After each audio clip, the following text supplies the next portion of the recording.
Hang on. It is recording.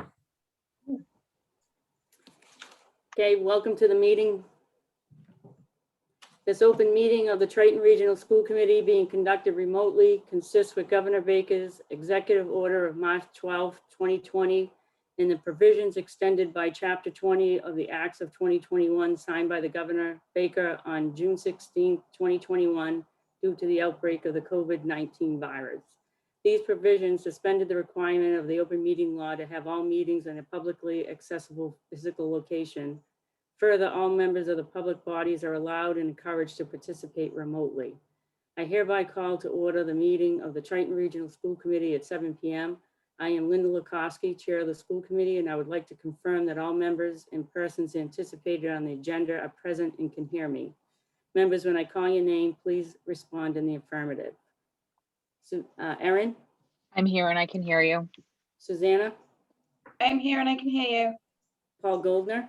I'm here and I can hear you. Maureen? I'm here and I can hear you. Caitlin? Here and I can hear you. Paulise? I'm here and I can hear you. Paul Mayette? Oh, he's not here, sorry. Narissa? I'm here and I can hear you. Staff, when I call your name, please respond in the affirmative. Brian Forget? Here and I can hear you. Kyle Warren? I'm here and I can hear you. For this meeting, the Triton School Committee is convening remotely via Zoom using the information posted on the district's website, identifying how the public may join. If you are personally attending the video conference using your device's camera, please be aware that others may be able to see you.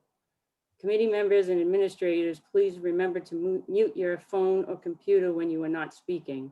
All supporting materials that have been provided to members of this body are available on the district's website with the agenda posting, unless otherwise noted. The public is encouraged to follow along using the posted agenda. Each vote taken in this meeting will be conducted by a roll call vote. Please note that this meeting is being recorded and that anything you broadcast may be captured by the recording. The next item on the agenda is public comment. Members of the public, the meeting host muted you as you entered the meeting. If you would like to address the committee, please indicate now that you would like to do so by raising your hand on the video call using the raise hand option on the participant screen. The meeting host will unmute you so that you can address the committee. Please refer to the public comment policy language on the agenda when making your comments, and remember to speak clearly in a way that helps generate accurate minutes. When you have finished speaking, the meeting host will mute you again. So Sure. again, I don't see anybody from I the don't see public. anyone in the list. Okay. The next item on the agenda is the chairperson's remarks. Just give me one moment. Unfortunately, and I'm saddened to learn today about the passing of the Raleigh police officer and Triton alumnus, Stephen Levesque. Please join me in a moment of silence to honor his memory.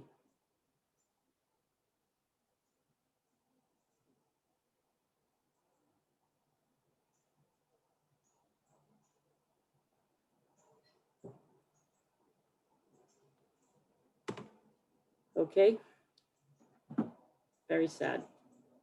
The next item on the agenda is the appointment of the Triton CPAC representative. And the only person who had reached out to me that they were interested was Caitlin. So Caitlin will be that person. And if for any reason Caitlin isn't able to attend the meetings or anything, she will reach out to myself and I will cover that as well so that the CPAC is covered by one of us. We have to take a vote on that, correct? It's unclear from Mass General Law if we really have to, but we did last year to make sure that we were covered on that. And I would think that we would make that a Linda, custom going forward to continue to cover ourselves. Okay, yes, Paul. if Caitlin isn't able to go, also you can coordinate with me because if you can't go, I would go and Okay, I would. that's great. I was going to say the same. You can put me in the rotation as well. That's fantastic. Okay, we'll take a roll call vote. Hang on, you need a motion first. I'll make a Okay, motion to appoint Caitlin Hunter as the school committee liaison to the CPAC for the 2020-2021 school year. No, sorry, 2021-2022 school year. There we go. I'll second. Okay, roll call vote. Erin, Yes. Susanna, Yes. Paul Goldner, Yes, Maureen, Yes. Caitlin, Yes. Paul Lees, yes, Paul Mayette, oh, sorry, Narissa, Yes. and I'm a yes as well. Congratulations. The next item on the agenda is the committee meeting format, remote versus in person. And as you've heard that on June 16th, the Governor Baker signed into law, and it's to continue the way that we've been holding meetings. Making sure that we're holding meetings in a public place that is open and physically accessible to the public. So that has been suspended. We don't have to do that. As well as a quorum of the body and the chair be physically present at the meeting location remains suspended as well. Brian has spoke with myself and Narissa about subcommittee meetings, that they're going to purchase some equipment in order to still continue to do subcommittee meetings remotely, if that's the will of the committee. So I don't know if you would like to speak about that, Brian. Sure. Yeah. So the provisions of this law, right? You know that public comment is not required in an open meeting. Obviously, you have it within your agenda. I think that's very wise.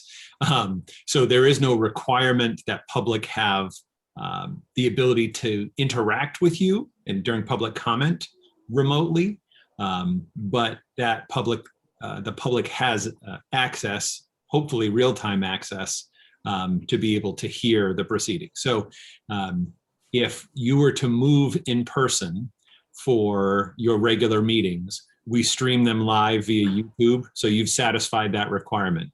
We have a remote participation policy that allows any members who are not present to call in by phone. And we can use the PA system in the library to capture that person's voice. It gets very tricky. I know we've talked about this in the past. It gets very tricky to use Zoom to have live people in that space down there, as well as people participating via Zoom. So I should say in person as well as in Zoom. So I think where we landed was the easiest would be to meet in person, but continue to stream them live. We then talked about subcommittees. Subcommittees tend to meet in the conference room upstairs. And so we're actually looking at, it's become a phenomenon that didn't exist 18 months ago, as far as I knew, a Zoom room, which is actually, it's a Zoom room license through Zoom, but it would basically be outfitting the conference room upstairs so that everyone at the table can participate very efficiently in a Zoom meeting. And then a screen would capture all of the folks who are participating remotely. So we could continue to hold meetings in person and remotely, excuse me, in a small space like the conference room. In the conference room, the camera that gets installed and the microphones allow for people to be sitting around the table and interacting well on a Zoom, all right there, as well as the people on the camera. So we're moving in that approach. As far as a setup, we've talked about doing that regardless, just because it's a good thing to have. So then subcommittee meetings would also allow people to participate remotely or be there in the conference room for the subcommittee. And then we would post the video afterwards like we do now with these Zoom meetings. So that's the thinking so far. Does anybody have any questions?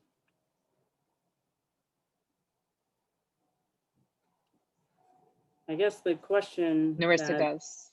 Oh, Sorry. sorry, Narissa. I think it's less of a question than a comment, because I think this has to be up to the committee as to what we want to do and when we want to make that switch. And I know we've said that, August 19th would be in person. So I guess the question is, what happens on August 25th? Is it, does the committee want to go in person with some remote participation, or or do we want to stay virtual for a little bit longer? I don't know where folks' brains are on that, so I'd be curious to know that. I think it'd be nice to going into the school year to move back in person and allow for remote participation. I do think we'll have to be careful with remote participation on subcommittees if people are going to be coming in remotely, because you have to have a quorum in person. Oh no, actually we don't, so we're good. Mhm. We would need to know, I guess, who's going to be Yeah, where. because it's until April of 2022. That's If suspended as well. people of the subcommittees still want to Yeah. meet remotely.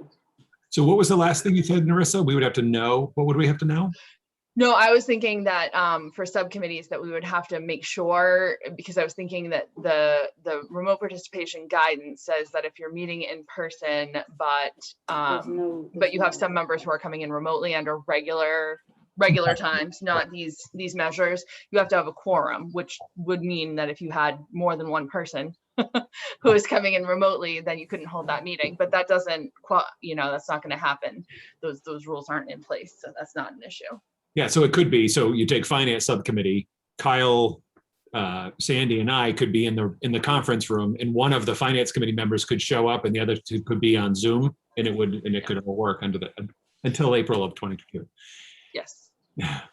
Good thought. Yeah, I'm thinking that come September, that the full committee, I think most of us will probably be in person, but the option is there for committee members to be remote as well. So I don't know if anybody has any thoughts or comments on remote or in person. Maureen? I'll just say, I'd like to see us go back in person for our August, first meeting in August. I know we're doing it on the 19th with the facilities assessment. But I think, is it the 25th? That's our meeting, right? August 25th. I'd love to see us back in person for that meeting. Yeah, I think most of us probably will.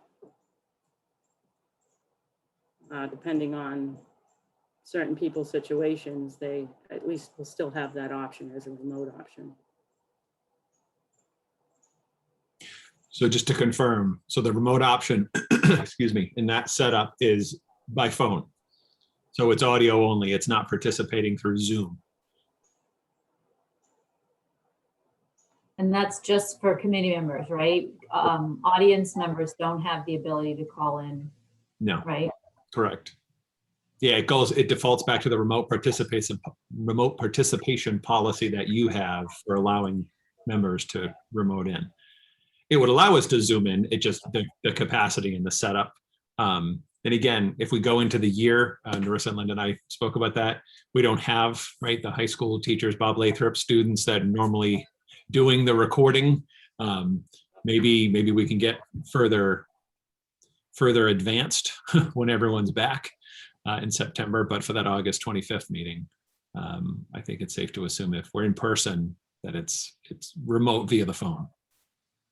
So can I ask a question? So if we go back in person and it looks like we are going to be discussing an issue that's going to draw a large, group from the public, do we have, that might be too many. Some of our meetings, we were just, making big decisions and we had 200 people on those calls. Like, is there if we know we're going to have a meeting like that, is there a way to use the Zoom option, or is it all or nothing? I think the spirit of the law is not all or nothing. No, it's an option, right? You have complete flexibility through April of 22. So if you said we're going to be meeting in October on the whatever that meeting, the regular monthly meeting, and there's something on the agenda that you don't want people to just be able to hear, right? Because everyone could get it streaming, but you want to be able to have a lot of people interacting and to facilitate that. You want to move remotely? Absolutely. Okay. So if we do the 25th meeting, that means that the DCC meeting will also end up being face-to-face with everyone in the room. Is that accurate? The I'm just DCC curious. was always planned to be in the same room with the town officials. Okay. We have the engineers coming in, and we can hand out copies of the facilities assessment, and that was a very hands-on presentation. Okay. So I guess the question now is the subcommittee meetings, because I think people are going to want to know whether you're going to be in person or remote. Do we want to keep the subcommittee meetings remote, or if people want to go in? So I think we should come up with some type of So what we Linda, want to do. do we need to decide right now for every meeting, or can we leave it up to the individual committee and make sure that it's communicated out?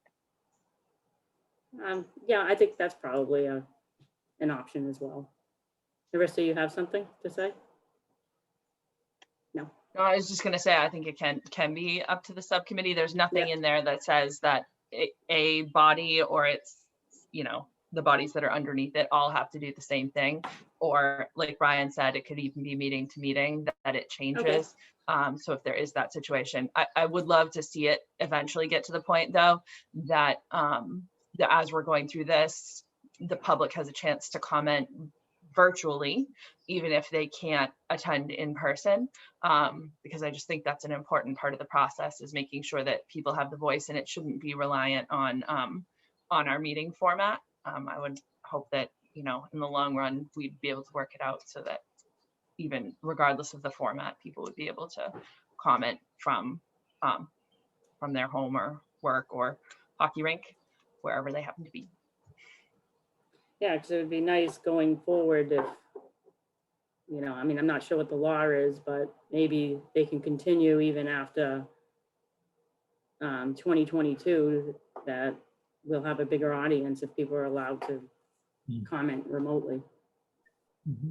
So I guess that's a task for yourself and for Brian and Mr. Latham going forward in the fall, see if we can get public participation remotely. Mm-hmm.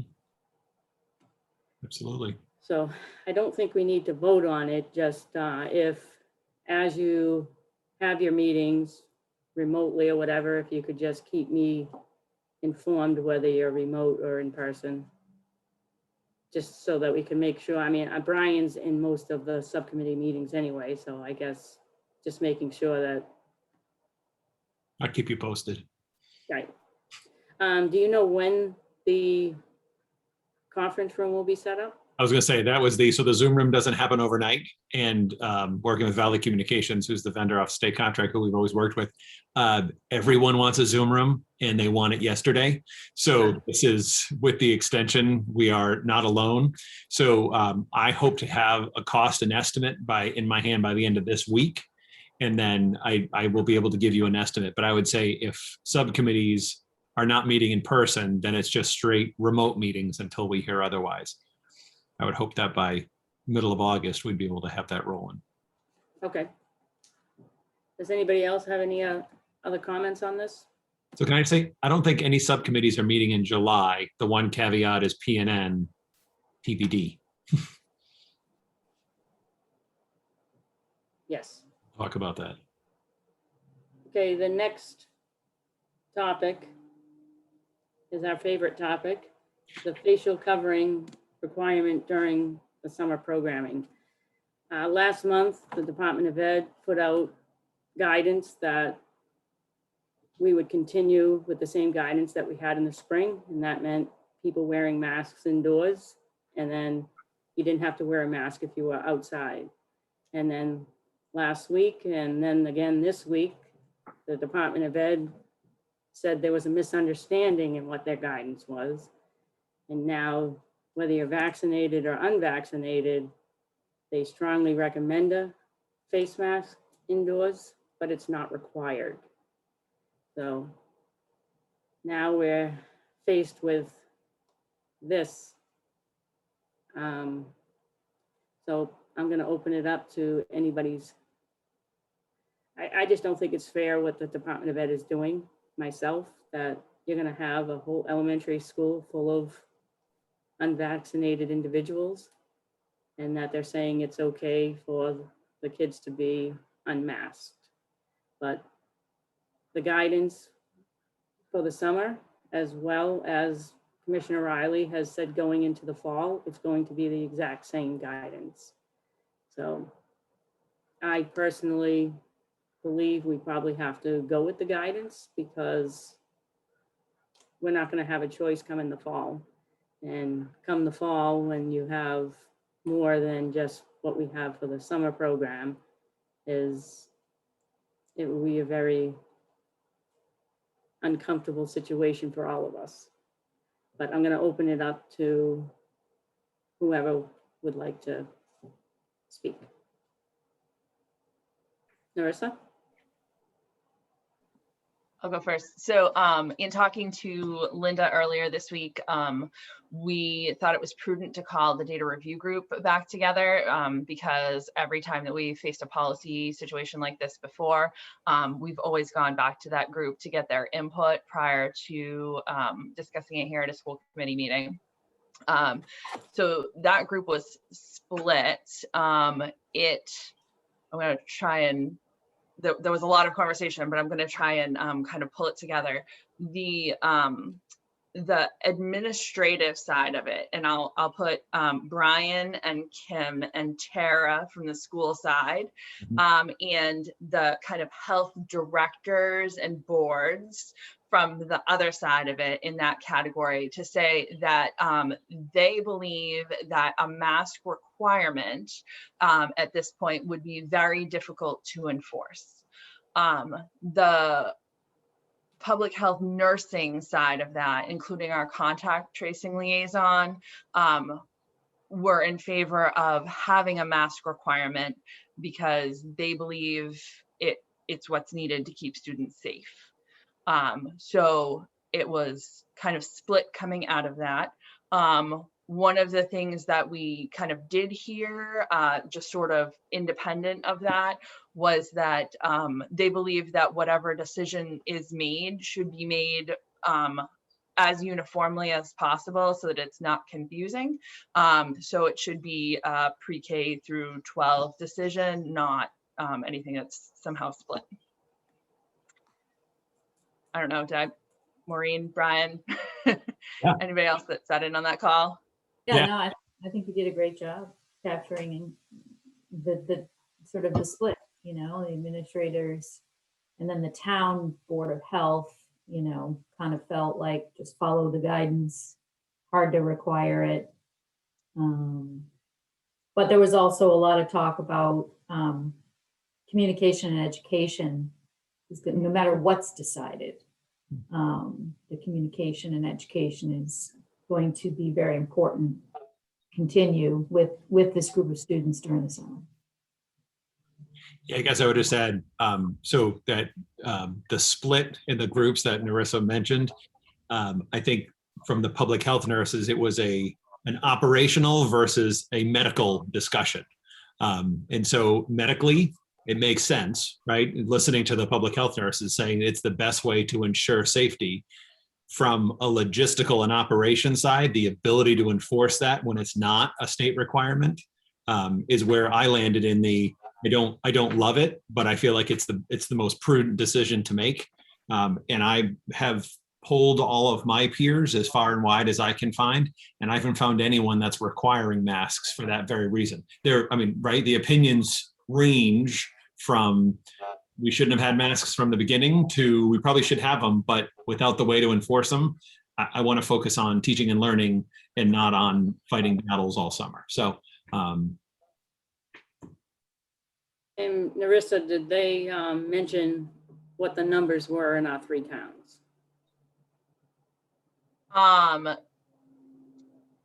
Newbury hasn't had a case in 2 weeks. Yeah, Newbury hasn't had a case in 2 weeks. Nobody else mentioned. I know Rowley mentioned they have active cases or had recently had active cases. I think Carolyn said they had a couple weeks without any cases and a couple uptick over the last 2 weeks, singletons. Yeah. And I mean, this split that we're seeing is the same split that we've seen the whole year.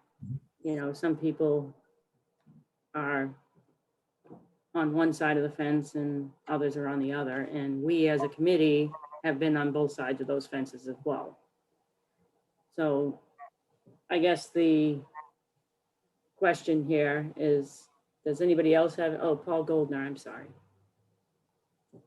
I was just gonna say, I mean, I agree with that assessment too, that yes, we should require, but from what I saw in the high schools in June and talking to elementary school teachers in June, like all we did was say, put on your mask or give up, because just everywhere else, you don't have to, or a lot of kids didn't, and just the adults don't have to. And so it becomes harder for the adults in the room to do it. It's a constant struggle, and that's not what we need over the summer, especially with the smaller numbers, as much as we should still be wearing masks indoors, especially with the smaller children.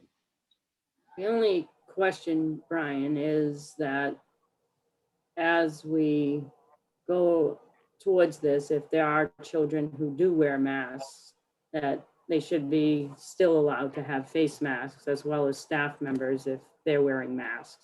Oh, absolutely. And not just allowed to have them, but also us making sure that we do our due diligence to make sure that no one is made fun of or for anything. I mean, it will Thank not you. be one student that shows up in a mask, right? It will not, Right. there will be absolutely students and staff that show up in masks. And voluntary, absolutely. We do everything to support that, absolutely. But it's the only thing we're saying here is whether or not it's required and then we enforce it. Right. But certainly encouraging it, and still, you know, whatever messaging that goes out, still saying it's strongly encouraged per DESE guidance and, you know, our local policy, that it is encouraged, but it is not required. Okay, Erin? So I just wanted to make a couple comments actually and ask a question. So I know that a lot of towns are going business by business that the business owners can decide. So I know that this is not technically a business, and we do have guidance that says it's allowable not to. I still do see that it is a possibility for us to make a decision to say, you know, we want to make sure we make it through the summer. We feel that the kids are still not vaccinated. Perhaps maybe we should. But my question is, if we do remove the mask policy and allow people to go in, are we going to lose any families that we've asked to participate in these additional programs that we set up because they don't feel comfortable sending their child to the school anymore? That we actually talked about that with the group, and Kim, who is not here tonight, couldn't be, has obviously been very intricately involved with all of the summer programming and the coordinators and the teachers. And she believed, and what I've heard, I think there'd be more people who would be disinclined to participate if masks are required than people who would leave because they're not required. But again, that is an assessment, an anecdotal assessment based on conversations, people who have reached out, staff who I think, you know, and it's important to note, both staff who committed to this and families who committed to this. It was under the assumption that it would be masks required, but there wasn't a whole lot of communication around that. So all of discussions that I've had with individual staff and mostly staff, some families, it's been, please don't require, allow us to make the choice if we.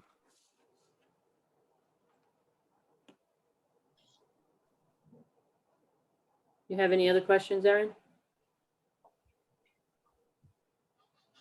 Not right now, Linda, thank you. Caitlin?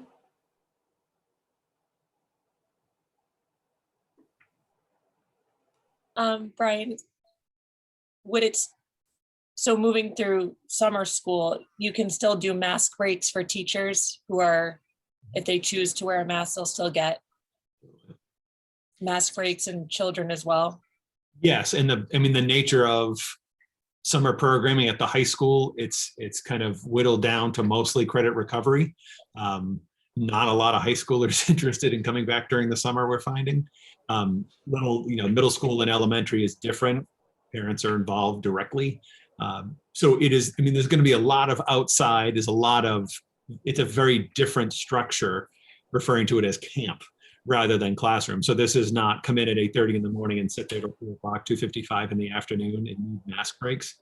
Much of the day, even if there is seat time, it's morning only. And a lot of the time is going to be outside by the structure of the program. But if mask breaks are needed, absolutely, anyone who has one. Can I just add something? We did also talk about distancing. I don't know, Brian, if you want to talk about that. I was going to Yeah. talk about that, but I don't remember where we landed, right? Because it was an interesting topic of, yes, we could absolutely, with the numbers that will be there for the summer programming, we can easily maintain 6 feet. But Narissa raised the point, and I don't want to put words in your mouth if you want to raise it, Narissa. We know now that with air quality and all of that, the distancing is important for contact tracing. But as a notion, the overall air quality in masks is a stronger determinant of risk. And so if we say, okay, if you don't have, without masks, we're going to require 6 feet of distancing, does that give a false, the word you used, Narissa, I don't want to put words, false security, false sense of safety? Yeah, false sense of confidence, right? Just in that idea that that's going to prevent a lot of spread, because they know with Delta, especially the new variant, that distance and time matters less, because it is more transmissible than past iterations of COVID have been. Susanna? So following what Narissa was talking about, do we have, especially elementary school, do we have in place a timeline to revisit as we go through the school year? Just based on the fact of right now, we're low. The prevalence of this virus is not significant right now, but we are seeing the variant come through. And until, we don't have vaccine options for the pediatric population, the children under 12. So when do we ourselves make a decision to revisit this of what is the risk as we move along? Like where do we have some stop gaps to revisit this? And should we think about this if we don't have them? I believe right along, Brian has the authority to change health and safety requirements at the school if things uptick. Like if you see a bunch of students, he shut down a classroom or, shut down a whole grade. I don't know if you want to reiterate anything, Brian. I was gonna say, I think the key is, as long as I'm not conflicting with policy, right? So that's the key, is I can't usurp the authority that you've designated through policy.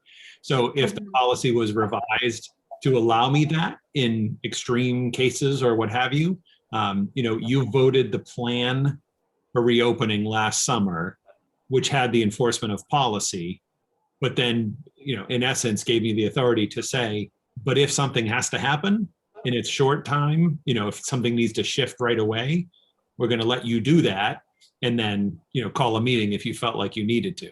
So, Right. yeah, so I think that the policy would have to be tweaked somewhat, but I think to your question, Susanna, we're waiting to hear guidance from DESE by the end of the summer. As to the fall, as of, what the Commissioner Riley has stated is that as of June 15th, when the state of emergency ended, all guidance in essence was suspended. So that's where it got confusing over the summer.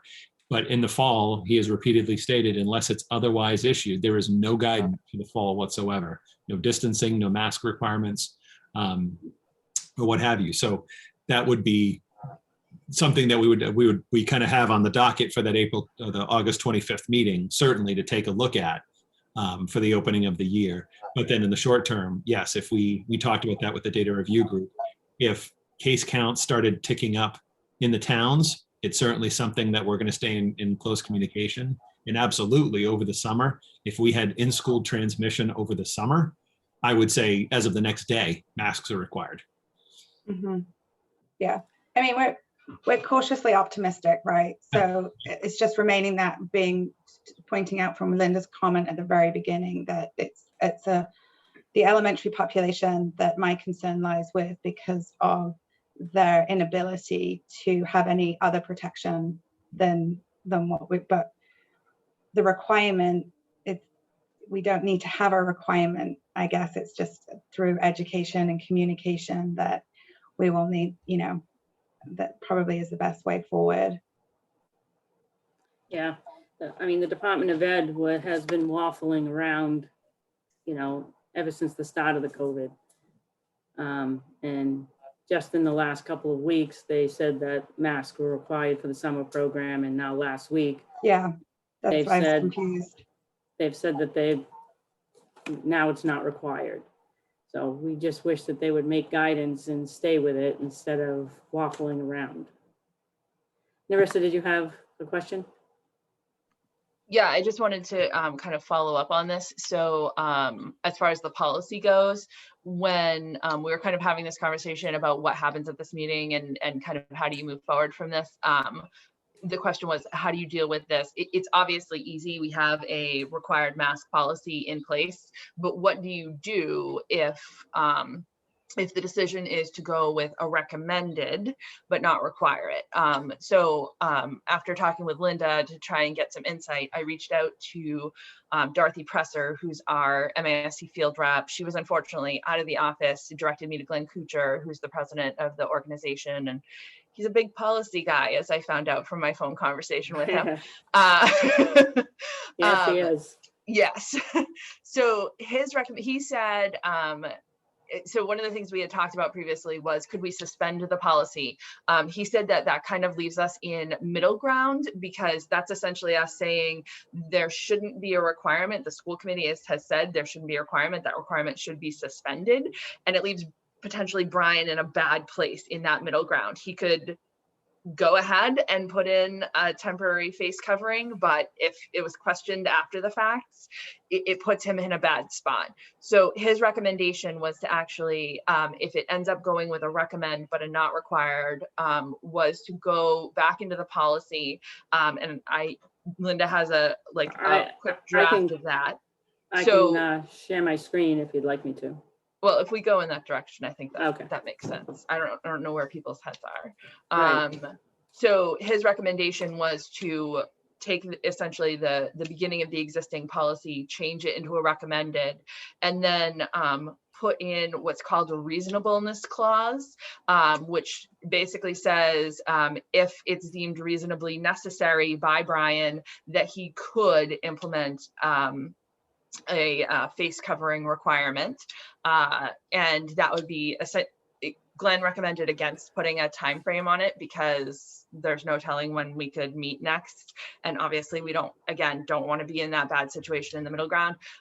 So it would essentially allow Brian, where we would grant him via that policy the authority to enact a temporary face covering requirement if he deemed it necessary.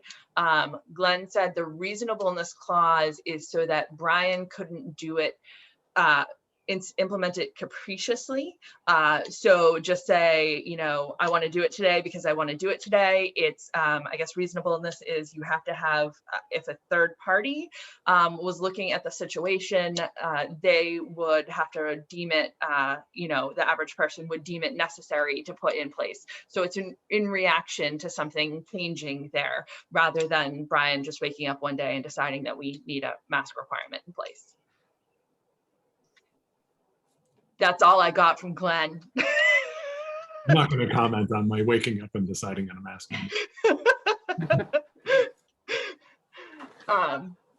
So yeah, so Glenn gave me some specific language, which I then passed on to Linda. So she has that if we want to take a look at that.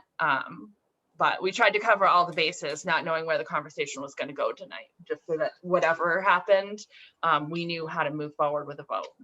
Right. Does anybody else have any comments? So I guess we should vote on how you guys feel about wearing masks in the summer program or not wearing masks. So I'll just say in advance, someone has to make a motion and it's not going to be me. I intend to abstain on this motion because I understand that it's very difficult to enforce, but having heard the public health nurses say that they don't believe it's in the best interest of our student body, I can't cast a vote in favor. I don't feel like I can cast a vote in favor in either direction. So Linda, Yes. is the vote, the question is no longer a requirement, but a recommendation. That would be what we would Right. vote for. We would suspend the mandate, well, school mandates, but replace it with the language that Narissa just mentioned, if that was the overall consensus. Well, what we're gonna do is we will vote on what the guidance is. The guidance is stating from the Department of Ed that masks are recommended, but not required. So. Can I make Yes. a recommendation, Linda? I think your best bet, probably because you don't need a vote on that, is to poll the members and see which direction that they want to go. If the direction is to recommend rather than requiring, then share that policy so that they know what the policy says. Everyone is aware of what it says. And then the actual vote would be to put the amended policy in place. So I would like to take a poll of the committee as to whether I'm saying that we're going to go with the guidance of the masks being recommended, but not required. So, Erin?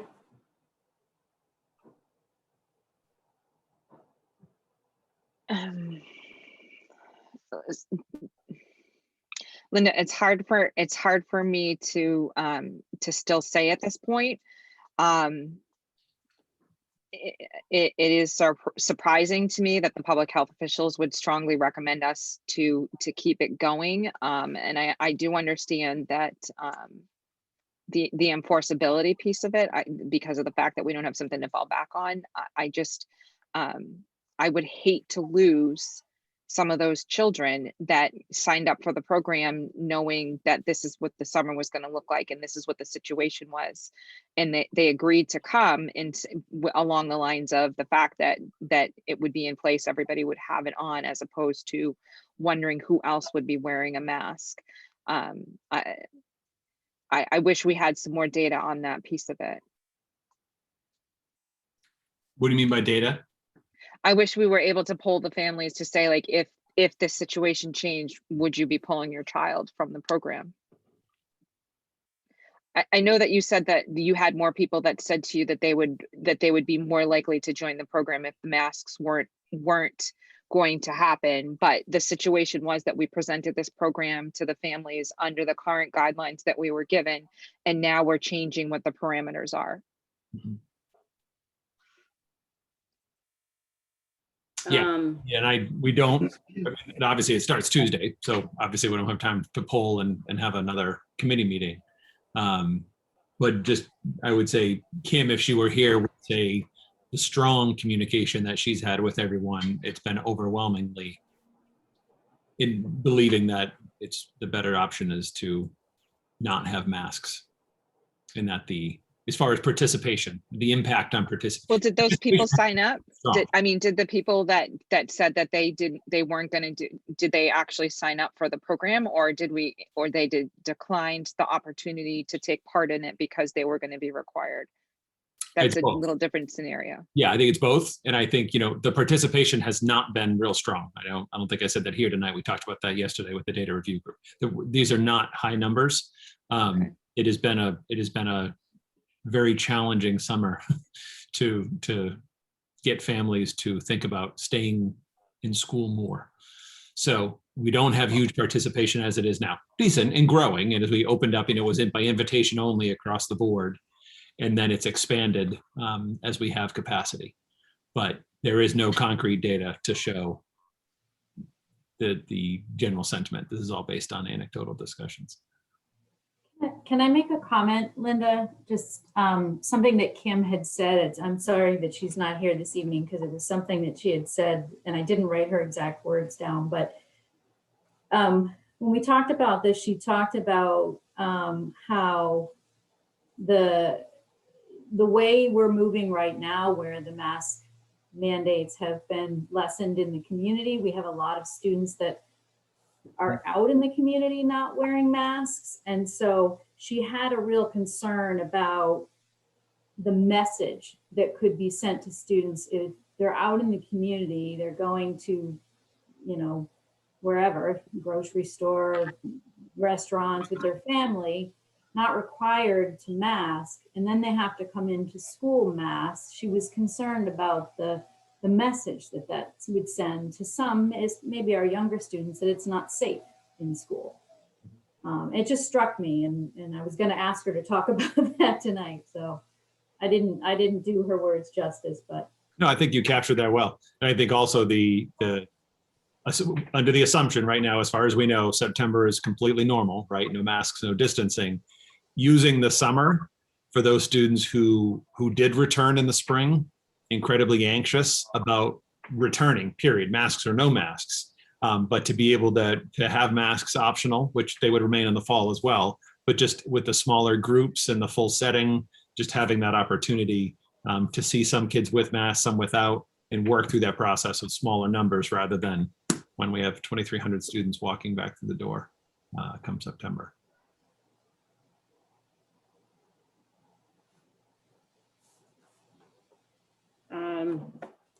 So Erin, I just would like to poll you as for whether you're against the going with the guidance or for the guidance. I'm not against going with the guidance. I guess. You don't have to answer, Erin. I mean, it's Right. just saying, just, you know, there's no requirement that you have to answer on a poll. Okay, Susanna? What I'm struggling with is that there's a one size fits all guidance or recommendation going on here. And, you know, if we think middle school, high school, I think is absolutely fine. The recommendations, I think, have stemmed coming from the fact that we have we probably are reaching in the state of Massachusetts a level of herd immunity at some point, just because of a high vaccination rate. And so in theory, that should, you know, replicate into middle schools, high schools, given the fact that kids do have the option at those ages to get a vaccine or protect themselves in a way that they see, you know, it's optional to them. But when we are talking about elementary school, there is no option here. And so the ratio of folks that are vaccinated to non-vaccinated throws that theory out of the door. So I'm very close with Narissa on not making a judgment here, because I think I somewhat disagree with that one size fits all guidance on this. Okay. Paul Goldner? Yeah, I largely agree with what Susanna said. I think the guidance is wrong. I think DESE has not done a good job on this since March, and either communicating or then giving guidance that's helpful or whatever. And I would love to require under 12, but I also think that at this point, any mask requirement is functionally unenforceable, and having policy that is functionally not enforced means that there is no policy. So I would rather have policy that gives Brian the power on an emergency or a contingent basis to mandate masks, because then we can say we are responding to something, and the enforcement becomes much more functionally possible. Whenever you have policy that is unequally enforced in the school, it's a race to who's enforcing it the least, to the kind of the bottom. And so if we had that, and if we had that requirement, I think it would disappear anyways. And then why have the policy to begin with? I think it would actually be stronger if we give Brian emergent, that reasonableness mandate. Maureen? I muted myself. And I think Paul Goldner's statement was well said. I am in favor of making sure we have a policy that gives Brian the authority to make changes as needed in the summer. I'm for the recommendation of masks, but not a requirement. Because I feel like that's the direction we're moving for the fall. Caitlin? I agree with recommending and not requiring. It agrees a strong word. I think it's the best option moving forward. That's where I stand with that. I struggle with this, but giving Brian that power to make those decisions and handle it is better than trying to enforce something that's unenforceable. So I would be okay with the recommendation of masks. Paulise? I'm in favor of requiring grade school students to wear masks, and with middle school and high school doing a recommend but not require.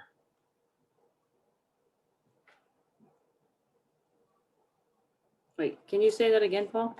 Sure. I am in favor of a policy that requires grade school students to wear a mask during the summer course, and middle school and high school do a recommend but not require.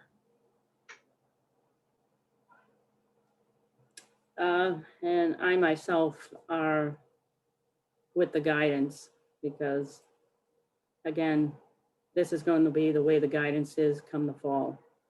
They're going to strongly recommend masks, but not require them. So as it has been throughout with the department, our health department, as well as our committee, we've been split on, and it's not a bad thing. I mean, I respect each and every one of your opinions. I always have. It's just, I'm of the opinion that we're making the schools as safe as we can make them.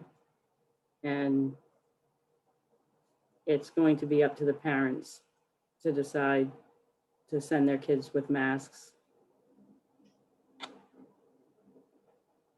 The Department of Ed has once again put us in this position.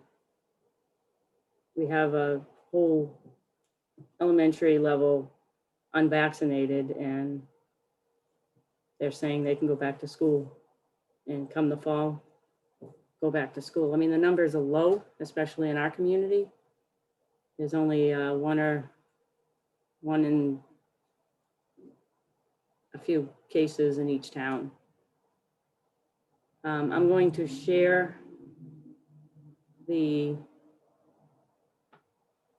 policy that myself and Narissa and Brian and Paul have looked at.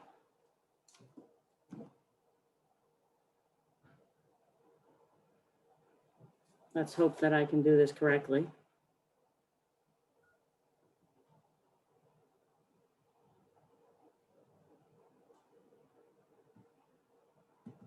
I have faith in you, Linda. You can do Can it. can everybody see the policy? I can see it. So if you go up to where, but under the name, it says 100%. If you move it to like 150, it might be a little larger for people to see.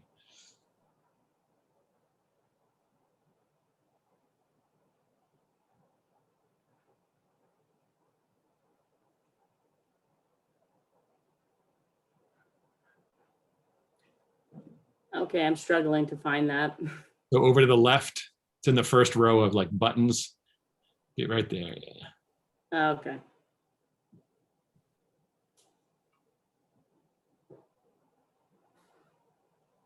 There you go. And what's in red, I mean, the policy is the way it, I think right here in the middle where the red is what we've changed. That the Triton Regional School District recommends face coverings for all their individuals while inside school buildings and on school transportation. And due to the unpredictability of COVID-19, it is deemed reasonably necessary. The superintendent or designee may determine that face masks are required as follows. And it's what was the original language for the mask policy. So this at least gives Brian an opportunity, if numbers tick up or he feels necessary, he'll be able to say that masks are required. And then just on the bottom part of the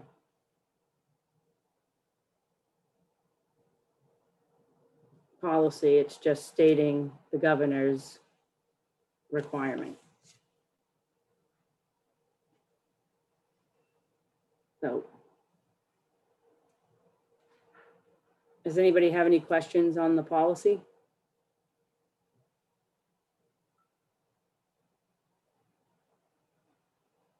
I was going to say, so this is where the motion would come in to make the amendment to the policy. Yes. So can I stop sharing this?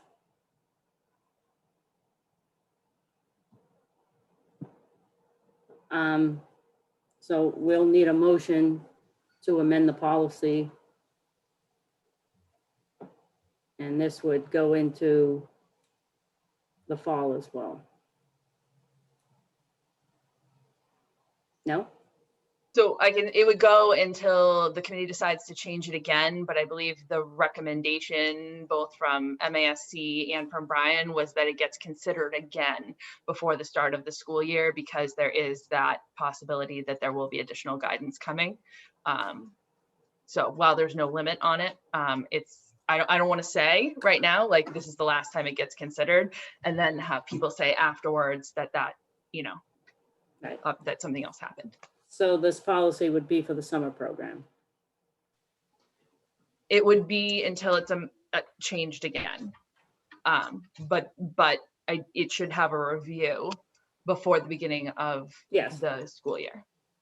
But right now for this motion, we're doing it in regards to the summer program.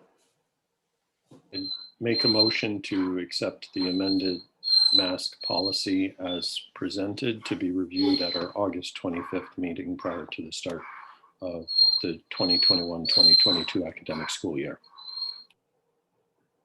Could I have a second? I'll second that motion. Okay, we need a roll call vote. Erin, Hang on, you need Yes. discussion first, Linda, technically. I'm sorry, You Any need discussion. discussion first, technically, yeah. any discussion?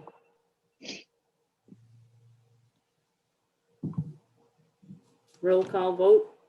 Erin, Yes. Suzanne, Yes. Paul Goldner, Yes. Maureen, Yes. Caitlin, Yes. Paulise, No, Narissa, Abstain. and I'm a yes as well. So we have the votes to amend the policy. So can I ask, as far as communication, is that something you would like me to draft? Is that something you would like to do jointly? I draft and we co-sign, Linda, or however we want to do that? Yes, I mean, you can draft it and send it to me and we can have a discussion on it. The next item on the agenda is the evaluation of the superintendent of schools. We did the survey and we sent out what the results were. And the results are for goal number 1, that Brian met his goal. Goal number 2, he met the goal. Goal number 3, he met.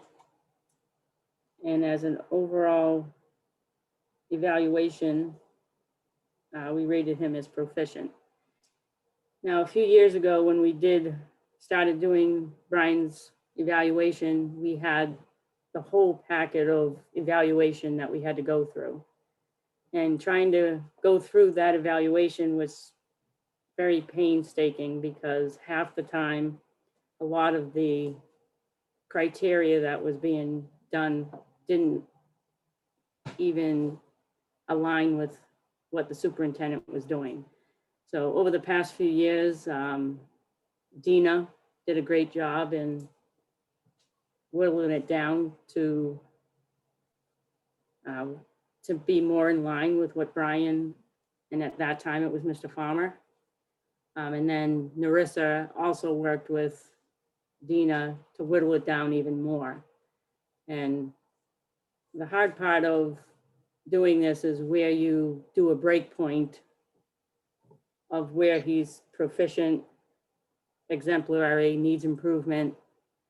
So we came up with a break point so that when we tallied up the numbers, we would know whether he was proficient or exemplary. I don't know if you would like to, because Narissa did a lot of this in the last few years, calculating and coming up with something for any future chairs to be able to do this calculation. So I don't know if you want to add to anything, Narissa. Yeah, so I guess the pieces I would add there are that the way it's rated is that so that an exemplary is truly exemplary. The superintendent would have to have exceeded most of his goals and have always in the I don't know what you call them, standards questions, an overwhelming amount of always to be able to be rated exemplary. If we're seeing a lot of mets and offens, those are going to be proficient and kind of so on down the scale. The goals are weighted equally with the standards results from the questions. So each of those 3 goals and each of the results of the 4 standards categories are all weighted equally. Numbers are only numbers. It's nice that we have open responses on these, and I hope people have taken a chance to read through them because they're one of the things that I appreciate most about this survey process and find that provides a lot of insights onto where kind of people rated and where they think, you know, strengths and weaknesses are and growth is possible. The evaluation process was never meant to be pure numbers. So while I would say more often than not with our committee, the kind of numbers rating has been what the final rating is. It is definitely something where the school committee could change that rating away from the pure numbers results as part of this discussion. That's what it's designed for, because there are always going to be things that your preset procedure isn't going to measure well. For instance, a pandemic obviously was not accounted for when these questions were put together, and some of them, in reading through the results, it seems like, you know, the pandemic played right into them. It showed Brian's strengths tremendous extent. And then there were other things where in a normal year, the superintendent would have had time to spend more time on those elements. And it just wasn't possible this year because of the year that it was. And I think to some degree that happens every year. We always, I think always in the comments, I've seen here things like, I wish this was worded a little bit differently, or I wish this was asked about a little bit more, or this a little bit less. And that's because you can't have something that fits every single situation you find yourself in. That said, I think these were strong scores for Brian overall. And I personally think they reflect his performance well. You know, his communication strengths, I saw a lot of people mention that in the comments. His ability to juggle multiple things at the same time definitely came in handy this year. And, you know, having an instructional leadership team that obviously was able to act independently and, you know, were strong. Brian was able to provide them feedback and direction and kind of everything ran the way it should by and large. The district has done more this year than in any year that I've been on the committee. And a lot of that was having the right people in the right places, provided with the right direction, which all comes back to Brian to a large extent. So not to knock you out of there, Kyle, because you were you were a large part of that, but you were Brian's hire. And if the wrong person had been in your position, man, I don't want to think what would have happened. So yeah, so I guess, at this point, the committee traditionally has discussion to kind of provide some feedback on whether they think the results that came out of the numbers process are reflective of the superintendent's performance. And we do actually have to vote to send the final set of numbers on to the Department of Elementary and Secondary Education as part of their superintendent evaluation process. So that would be the end result after any discussion happens. And unfortunately, the way the Brian cycle is any member who leaves the committee, unfortunately, their vote doesn't get counted. So as Susanna came on the committee, we lost Tina's being able to calculate into Brian's evaluation. So I'm going to open it up to discussion for anyone that would like to talk about Brian's evaluation.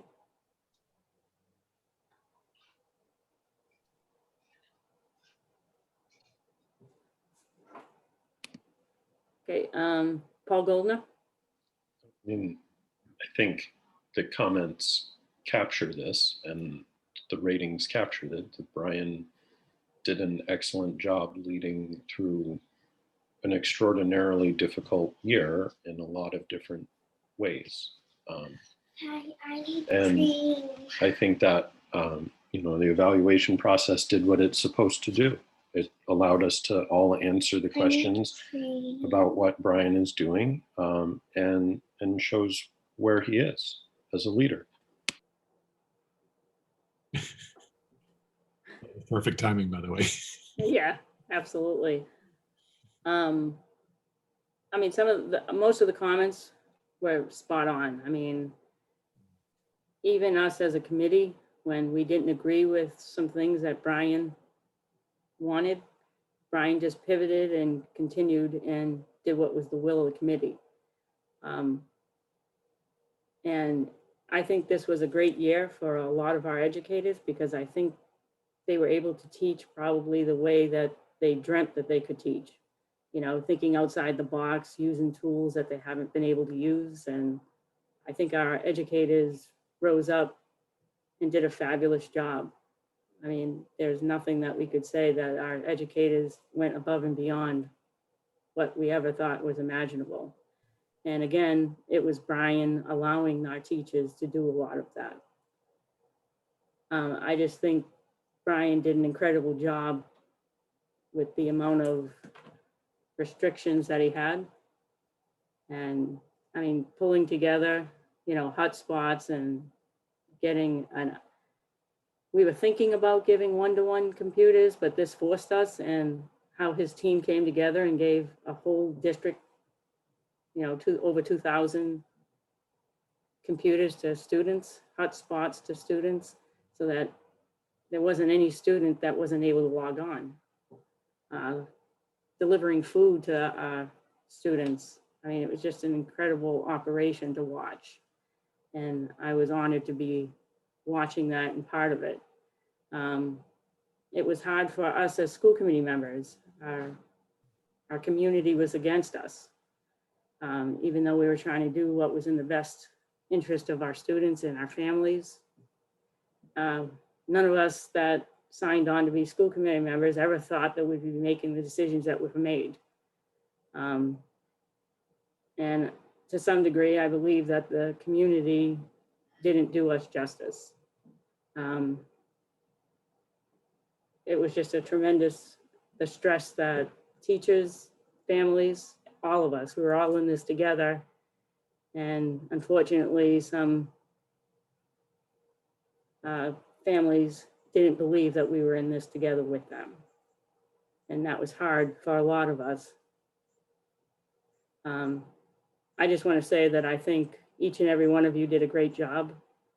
We all have our opinions, and whichever way we voted, we were always thinking what was in the best interest of our students and our staff. Just like anything, we're going to be different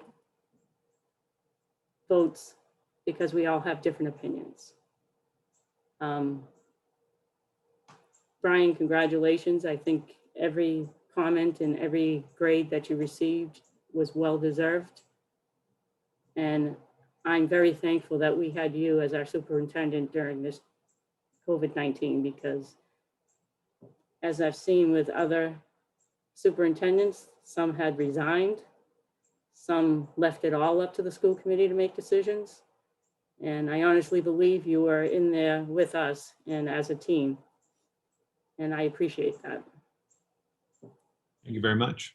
I do appreciate it, and I think it's a very fair, very fair evaluation, and I do appreciate the comments. You know, I love the survey because it gives meaningful feedback on tangible things that you can see and actually assess me on, rather than a rubric that largely you wouldn't be able to note. But it is, you've said it, but it's I hate this process.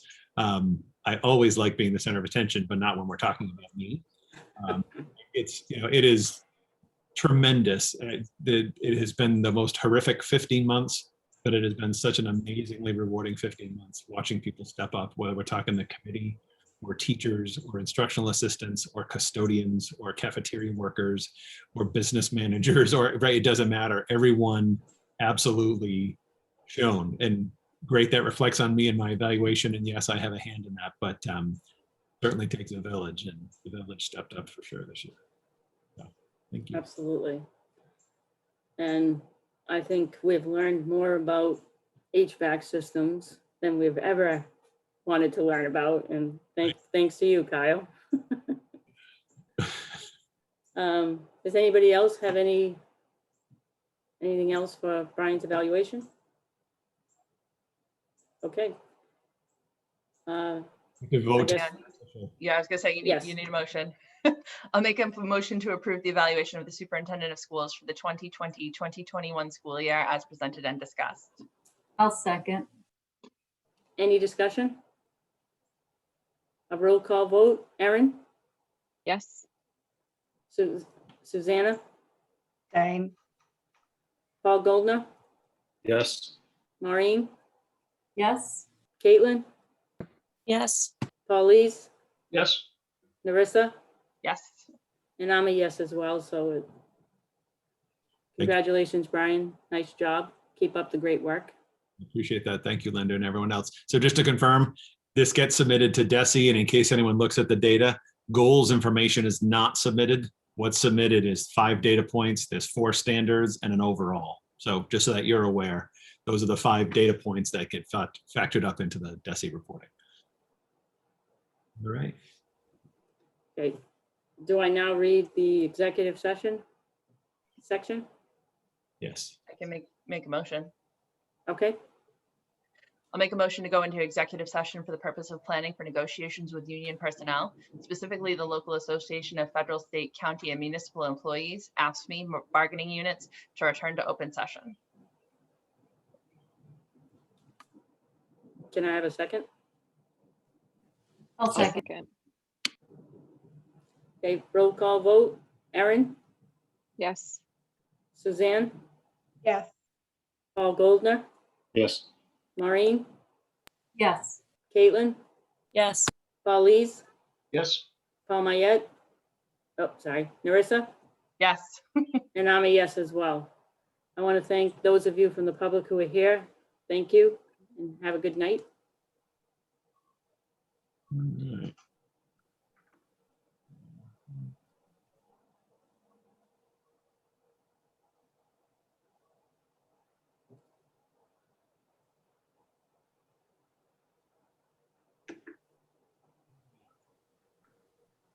All right, we have emerged from executive session. It feels entirely different now. An open session.